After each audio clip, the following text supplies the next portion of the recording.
but there isn't any tea in it. Well, I'm overwhelmed, particularly in view of something I overheard the other day. I happened to be spending half an hour seated on Mount Olympus, otherwise known as Spyglass Hill. That's his private bog, you know. I was quietly minding my own business when I heard a voice I knew very well.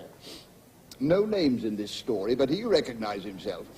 I managed to screw 10 bob out of the pater for old Algy's farewell present. I kept 5 shillings for myself and gave 5 in to Grierson, who said I was a very generous chap and gave me a toffee. So, if the owner of that voice cares to come over to the old rectory any Sunday afternoon, I shall give him a cup of tea out of this splendid teapot, and he can give me the 5 bob he owes me.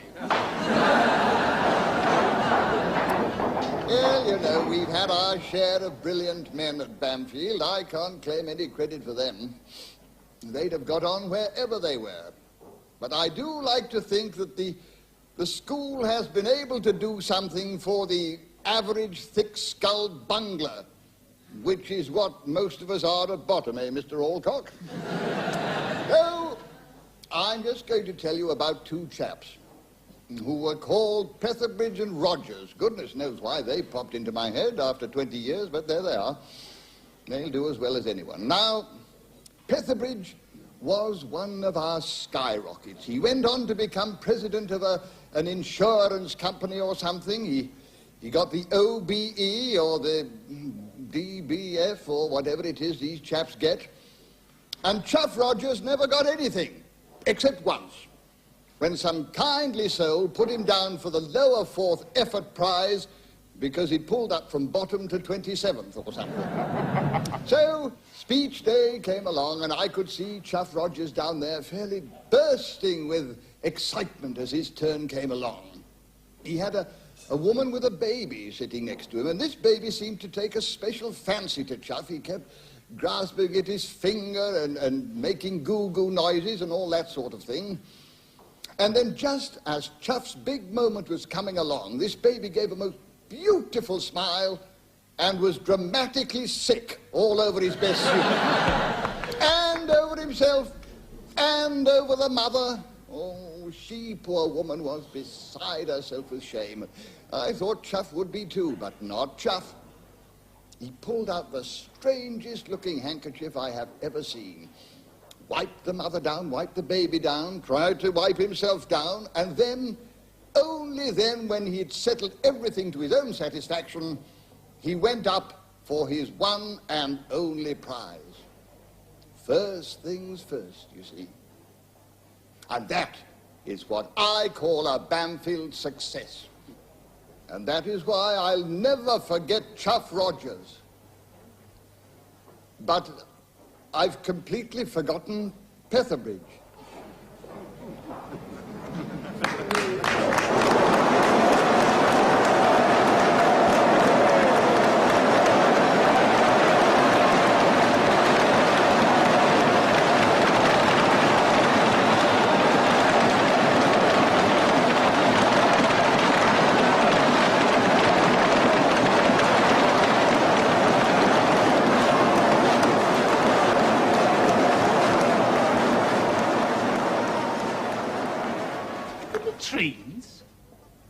He wants a staff meeting in the bog. His express instructions, gentlemen. The senior staff to meet the headmaster at 10 a.m. in the old school latrines. Poor fellow's lost his senses. Go back and tell him we're schoolmasters, not plumbers. It did seem perfectly serious. Oh, well, it's original. You must give him that. A lot of water's been passed since my last visit there. What can the man want? Well, whatever it is, it must be something pretty fundamental. Carter, you're making jokes again. I don't like the way things are going at all.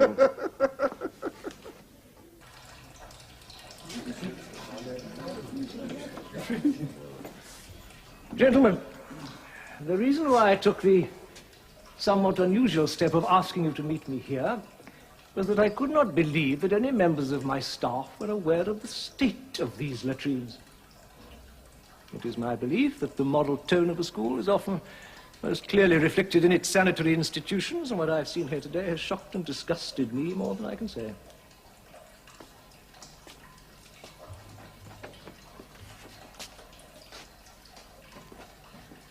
I await your comments. With the greatest respect, Headmaster, don't you think you're exaggerating a bit? I mean, well, they're not really so dreadful, are they? I should imagine that most schools are much the same.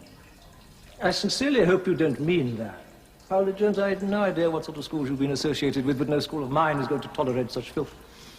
I believe it's a little homely tradition, Headmaster. One place in the school where even the most lowly can make his mark. If they can immortalize themselves here, they'll leave the rest of the walls alone. Then it is your view that the English public school boy has a deeply felt need to scribble on walls like a common gutter snipe. Exactly, Headmaster. And very well you put it. I see. I notice that many of the names are inscribed in pairs. Has anyone any explanation for this? Well, they'd be friends, of course. Friends. I see. And what about this? Carruthers is the fastest thing in schoolhouse. I want to know who Carruthers is and what this message means. I think I can help you, Headmaster. I remember Carruthers from 1913. He was killed in the war. Then perhaps you could enlighten me as to the meaning of the remark. With pleasure, Headmaster. Carruthers, as far as I remember, opened the bowling for the first 11. I see. Very well, gentlemen. Tomorrow this building will be completely redecorated from top to bottom. It will be spotless and will remain so. I will not tolerate filth in this school in any shape or form. That will be all. Curious man. Well, now do you suppose we'll be allowed to get on with our work? PJ? Seems a shame, no, isn't it?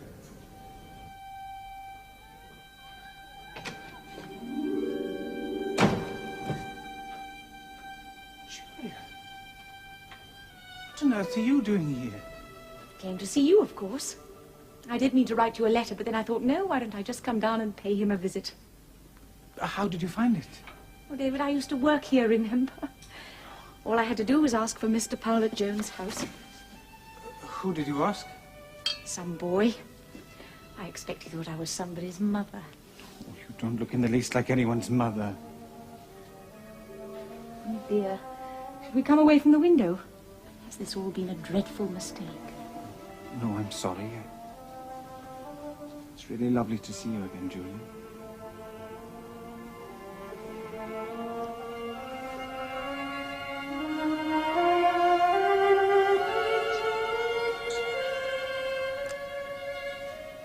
Oh, dear. I have never been terribly good at knowing what's the done thing. What do you mean? I'll tell you later. Would you like to dine in hall tonight? It could easily be arranged. I just have to send someone. I'm afraid all I can offer you is whiskey and cream. But there isn't any tea in it. Well. I'm overwhelmed, particularly in view of something I overheard the other day. I happened to be spending half an hour seated on Mount Olympus, otherwise known as Spyglass Hill. This is private bog, you know. I was quietly minding my own business when I heard a voice I knew very well. No names in this story, but he recognized himself. I managed to screw 10 bob out of the pater for old Algy's farewell present. I kept 5 shillings for myself and gave 5 in to Grierson, who said I was a very generous chap and gave me a toffee. So, if the owner of that voice cares to come over to the old rectory any Sunday afternoon, I shall give him a cup of tea out of this splendid teapot, and he can give me the 5 bob he owes me.